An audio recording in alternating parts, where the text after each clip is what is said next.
Ternyata ada Raja Abroha bersama dengan bala tentara yang membawa gajah datang dari jauh, ingin menggempur Ka'bah. Malaikat nggak tahu.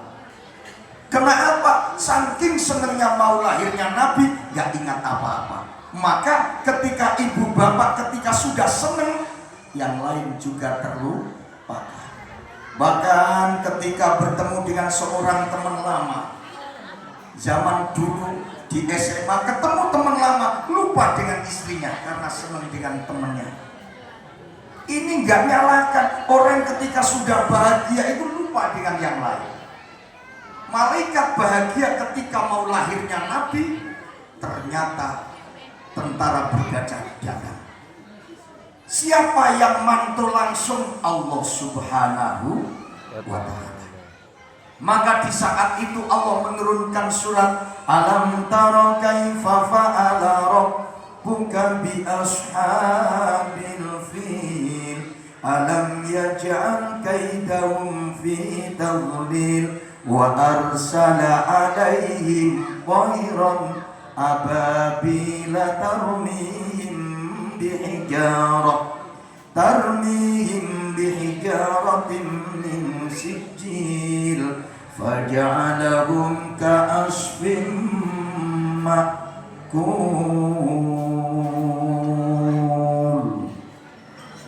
Malaikat nyantai di depan rumah Rasulullah. Ibu bapak yang sudah haji, sudah umroh, pasti pernah melihat tempat kelahiran Rasulullah. Tempat kelahiran Rasulullah itu sampai sekarang masih ada, digunakan perpustakaan. Rumah Abu Jahal pun masih ada, digunakan WC. Orang yang jahat berhak mendapatkan bau busuk. Jangankan rumahnya, makam Abu Jahal itu sampai sekarang busuk baunya. Orang lewat di sana lari. Di rumah Abu Jahal busuk, orang nggak betah di situ. Habis sa'i, selesai di Marwah, belok kanan, depan itulah rumahnya Abu Jahal. WC besar. Pasti semuanya habis sa'i, pengen pipis, pengen pindah, lari ke sana, tak buang di rumah Abu Jahal. Jadi ibu sudah ikut jihad, biar di situ dapat pahala. Maka kalau di sini perutnya sakit, berangkat ke sana. Loh, karena ikut berjuang untuk tidak suka dengan Abu Jahal. Belakangnya lagi agak sudut rumah kelahiran Nabi Muhammad Sallallahu Alaihi Wasallam. Dulu bisa masuk, saat ini cukup selfie toh, foto-foto saja. Tapi mending kita tahu dan pernah foto di rumah kelahiran Nabi Muhammad. Di sudutnya lagi ada pancuran air Zam-Zam, boleh mandi di situ, boleh ngambil setruk, boleh bawa. Tapi truknya siapa mau dipakai? Gak ketemu. Bapak Ibu yang dimuliakan oleh Allah, di saat itu Allah langsung memerintahkan burung ababil, fa arsala alaihim tayran ababil. Disuruh burung ababil ngambil batu dari neraka Sijil. Begitu setelah ngambil batu dari neraka Sijil, fa arsala alaihim tayran ababil, tarmihim, lemparkan wahai burung. Langsung dilemparkan kena kepala, tembus punggungnya gajah. Mampuslah gajah-gajah itu. Cukup melawan burung. Maka kita tidak boleh gedam menghina yang kecil. Jangan engkau hina semut, gajah pun mati karena semut. Maka kita ini orang nggak boleh sombong, Bapak. Yang kaya nggak boleh menghina yang miskin. Yang miskin juga nggak boleh pula menghina yang kaya, harus menghargainya. Gajah mati karena batu kecil dari neraka yang dibawa oleh burung ababil. Di mana itu tempatnya? Di antara Muzdalifah dan Mina. Di mana itu namanya? Jabal Mu'aisir. Jabal Mu'aisir itu sebelah Gunung Kerinci.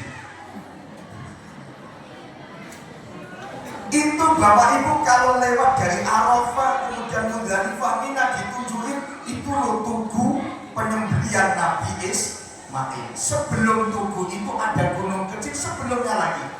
Itu Jabal Mu'asyir yang warnanya beda dengan gunung yang lain, sampai saat ini warnanya agak kemerah-merahan. Dan saat ini batunya diambil, dijual. Yang beli banyak orang Indonesia. Batu apa itu? Hajar Jahanam. Pernah dengar Hajar Jahanam? Tapi alhamdulillah orang ulama Simbang Bukit nggak ada yang beli, cuman pernah dipeseni. Di saat saya haji yang tahun 2016, tahun 2013, tahun 2023 kemarin, cuman haji saya tidak lewat sini. Insya Allah tahun 2025 baru lewat Sarawak. Di saat itu ada orang yang nak beli Hajar Jahanam. Pak Yai, saya minta tolong antar kamu beli Hajar Jahanam. Saya tanya untuk apa? Itu titipan orang. Mau apa? Agar zomwah. Pak, Bapak kesini mau apa? Haji. Haji itu balasannya apa? Al-hajjul mabrur laisa lahu ilal jannah. Wong haji umroh gak ada balasan kecuali surga. Lah kok jauh-jauh dari Indonesia mau ambil beli Hajar Jahanam? Itu batu neraka. Kok mau dibawa pulang, mau masuk surga malah gendong Mbak Hajar Jahanam. Besok kalau ada yang pesen jangan belikan. Lebih baik ambilkan koral disimpan di lubuk sepuh saja. Ini Masya Allah. Sampai sekarang warnanya itu, dan itu yang diambil, yang dimasukkan dalam botol dijual. Hajar Jahanam dari Jabal Mu'asyir. Rasulullah lewat saja lari, kok malah kita masukkan dalam kubur. Jangan bapak-bapak. Kekuatan itu Allah yang ngasih. Gak usah cari kuat-kuat yang begitu-begituan. Lalu di saat itu Allah telah menghancurkan tentara Abroha, tentara bergajah lewat burung tadi. Di saat itu di rumah Nabi Muhammad, di rumah Siti Aminah, di rumah Said Abdullah. Di saat itu orang sudah ramai, para malaikat ramai mendengarkan suara gemuruh. Luar biasa suara itu dari Ars. Fahtazal arsyu tarabawas dibasyara. Ars goyang karena saking bangganya Nabi Muhammad mau lahir. Maka ketika ars itu goyang karena bangga Nabi Muhammad mau lahir, jangan engkau salahkan kalau ibu-ibu bahagia itu goyang. Karena mengambil suri tauladan getarannya ars.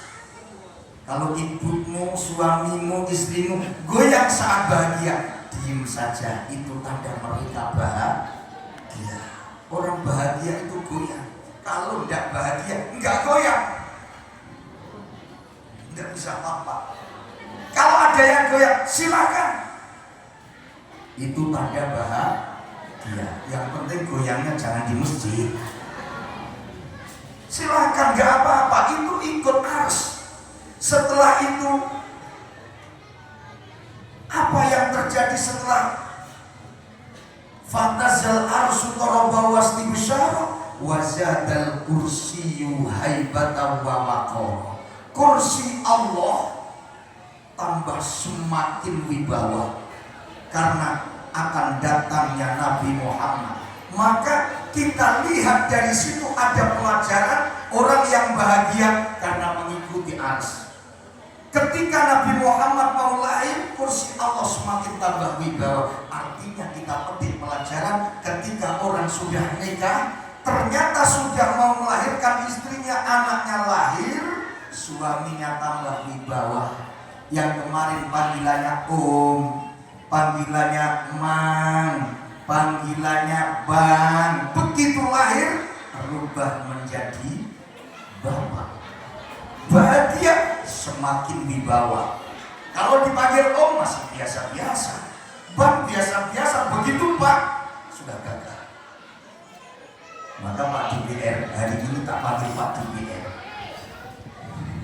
Pokoknya Pak DPR ketemu di jalan, gimana bro? Enggak lagi. Pak DPR gimana kabarnya? Alhamdulillah. Yang kemarin waktu dilantik kan sudah nawaitu saumarotin an adai fardhi syahri Ramadan.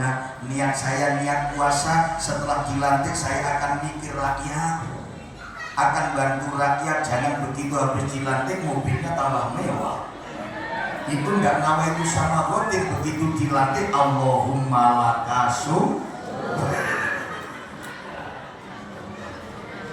Enggak, tapi beliau ini mobilnya baru sejak dulu. Bapak Ibu yang dimuliakan oleh Allah, mohon maaf Pak DPR, kita jauh dulu aja. Setelah itu Bapak itu wang talaatis samawatu anwaro, langitnya bintang-bintang keluar menerangi, cahayanya luar biasa. Mau lahirnya Nabi Muhammad. Nabi Muhammad lahir, langit terang benderang. Beda dengan kita lahir berseberangan halilintar, lampu mati. Maka banyak yang lahir dalam keadaan hitam-hitam.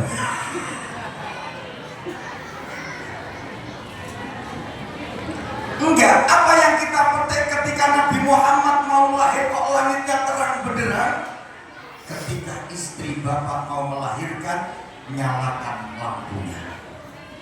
Kenapa harus dinyalakan lampu kok terang benderang? Agar anak yang lahir pikirannya cerdas, pikirannya terang, mudah memahami sesuatu. Jangan dimatiin, gelap nanti. Begitu ketemu orang tuanya ngamuk. Ini karena lampu dimatiin, tapi kalau kita kan nggak ada lampu dimatiin. Setelah itu wabjatil malaikatu tahlilan wa tamjidan wastighfara. Suaranya nyanyi beliau, cuma aku kalah. Bapak Ibu yang dimuliakan oleh Allah, saat itu malaikat kumpul, bukan di kamar Rasulullah, tapi di ruang tamu kumpul, malaikat kumpul, bidadari, semuanya kumpul. Ngapain? Tahlilan, la ilaha illallah, la ilaha illallah, la ilaha illallah. Nabi Muhammad mau lahir diiringi tahlil. Tahlil itu wujud Nabi sebelum lahir, malaikat sudah kumpul tahlilan. Kenapa kok istri mau lahir, Nabi Muhammad mau lahir, kumpul tahlil, kumpul zikir? Karena untuk mempermudah kelahiran anak didorong dengan zikrullah. Maka ini adalah pelajaran ketika istri bapak-bapak mau melahirkan, undang tetangga. Diajak apa? Berdoa bareng-bareng supaya lahir lancar, sehat, selamat anaknya, selamat istrinya. Nah sekarang nggak panggil-panggil Pak, tetangga nggak dikasih tahu lahir bapaknya. Kalau istrinya mau melahirkan cuma gini, ya Allah, mudah-mudahan cepat lahir, selamat anaknya, mati ibunya. Bahaya. Kelihatan. Loh ini yang terjadi. Maka ketika kumpul bareng-bareng, tetangga kumpul berdoa. Doa kita itu adalah jalan mempermudah segala sesuatu. Tamjid, pengakuan malaikat. Saya yakin yang lahir ini adalah orang yang baik. Saya yakin yang lahir ini anak yang cerdas. Saya yakin yang lahir ini kalau laki-laki soleh, kalau perempuan soleh. Wastighfar dan membaca istighfar. Astaghfirullah Rabbal baraya, astaghfirullah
Allah minal khataya Rabbi zidni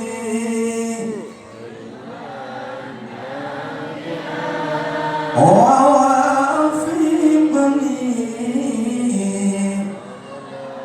sholihan.